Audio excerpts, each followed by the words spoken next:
As we look at Wednesday, June 21st, that's when the sun moves into Cancer. The sun, the planet of light, life, and vitality.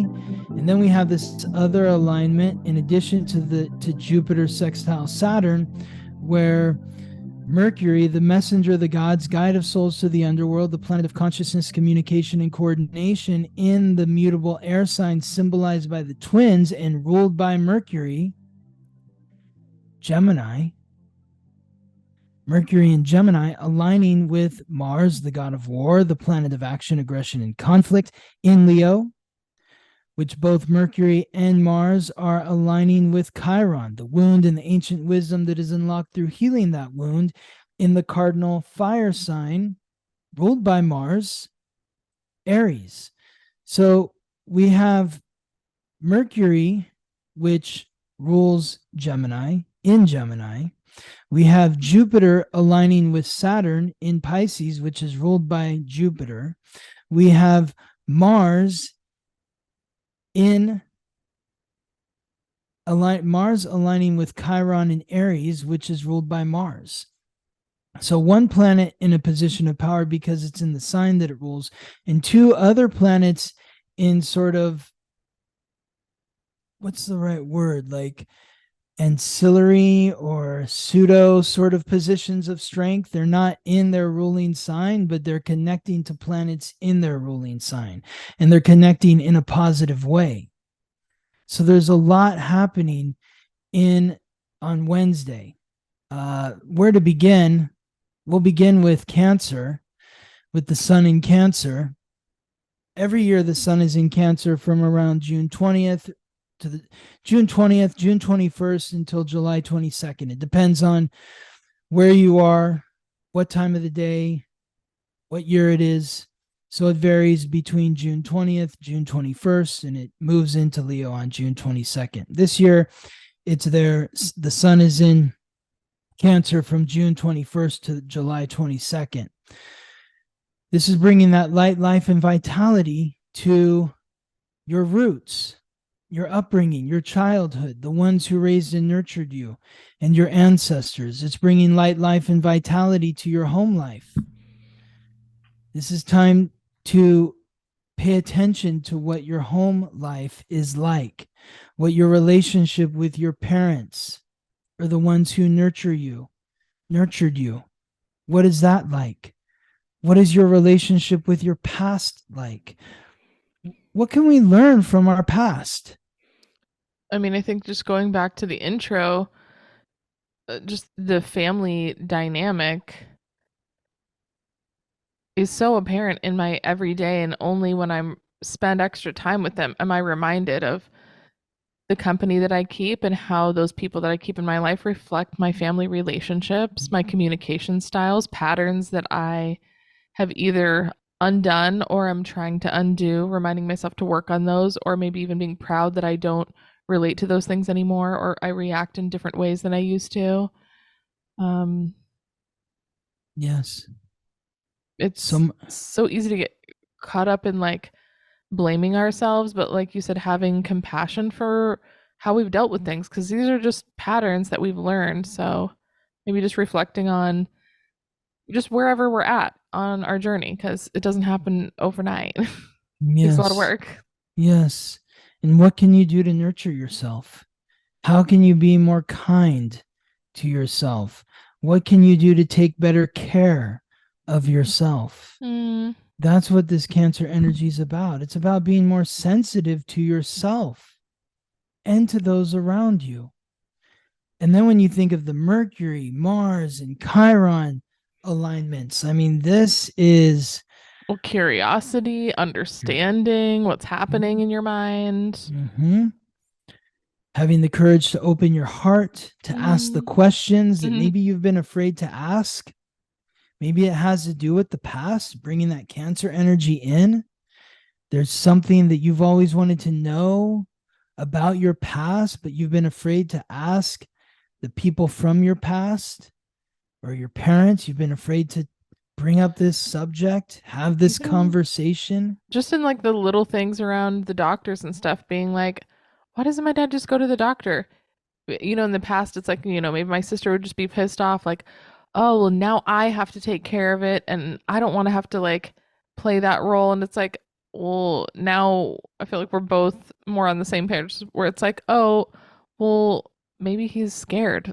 He's probably scared and he doesn't want to know, and he's too freaked out to be able to take any steps forward. So, like, the more irritated we are with him as opposed to being compassionate, the less like helpful that is. So the more curious we are, the more compassionate we are, the more we are able to actually be useful and like kind of heal these things by, offering to be like, I can come with you to the doctor if you want.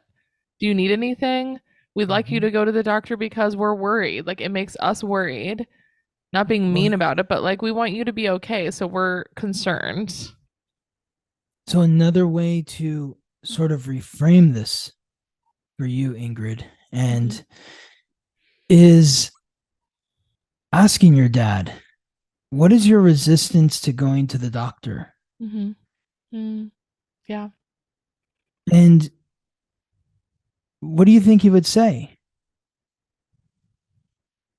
He would probably say something that's not very open hearted and just be like, uh, everything's expensive. I don't have enough time. I never get any time to like do nothing. Like, I just want like free time. So he doesn't see it as like a, I don't know. I feel like it's always a bit of like a victim thing where it's like, oh, I'm always so irritated that like I don't need one more thing to irritate me. I'd rather just die than have to like, have someone know my social security number and fill out paperwork and like just too many chores. I feel like that's what he would say. I would ask him more about Yeah. him feeling like he doesn't have enough time. Can you Mhm. tell me, like, when did you start feeling like time was short? I am very curious about these questions as well. It's very hard to have an introspective conversation with my dad because it always, the family joke is that did he, like, oh, did he start talking about a sandwich? Because I swear to God, no matter anytime you try to go deep and be like, hey, like, what's happening? He'll just be like, oh, yeah, yesterday I made this sandwich. And you're like, what is happening here? Like, it's really hard to pick the right moment or ask the right questions, but like Mhm. maybe creating the space to try and have one of these conversations where maybe he could open up. It's just always been very strange. He's Mhm. very avoidant when it comes to anything that goes below the surface. Unless sometimes like if you get him really mad, sometimes he'll like open up and I'm like, "Oh, well now that you're so fucking pissed, you can't even hide anything. It's all coming out." Mhm. But it would be nice to not have to have it in those moments where it could just be a very inquisitive conversation to like get to know more about what's happening inside. Well, with that Mars and Leo, Hmm. it might have to be Hmm. loud. There might need to be some screaming and yelling or something, some Yeah. roaring that's happening. Like, kind of like what you were saying earlier. It's like, Dad, I'm concerned for you. I'm concerned. Okay. So I need you to explain to me what, What's the issue here? yes, like, what's the block? Because I want to help you get past this block Hmm. because I can't drag you to the doctor. It Hmm. needs to be something that you need to want to do, but Hmm. you don't want to do it. And it concerns me. It always sounds so much more natural coming out of your mouth. Yeah, because he's not my dad. He's not my dad, and that's the funny thing. It's like it's the same like with like my cosmic pathway clients. I tell them certain things and it always sounds so easy when I'm saying it. Of course, like we're in this situation where we're one on one Hmm. and you're sharing a circumstance with you, and I'm able to be like, this armchair quarterback. I'm not in the game. I'm You're not passing even it really off. even on the sidelines, like I'm watching the game tape with you and helping you break Hmm. things down. And hopefully when you're in the game Hmm. and things are tense, you will remember a few things that we talked about, and that will help guide you through the moment I to love have a new that. outcome. I love that.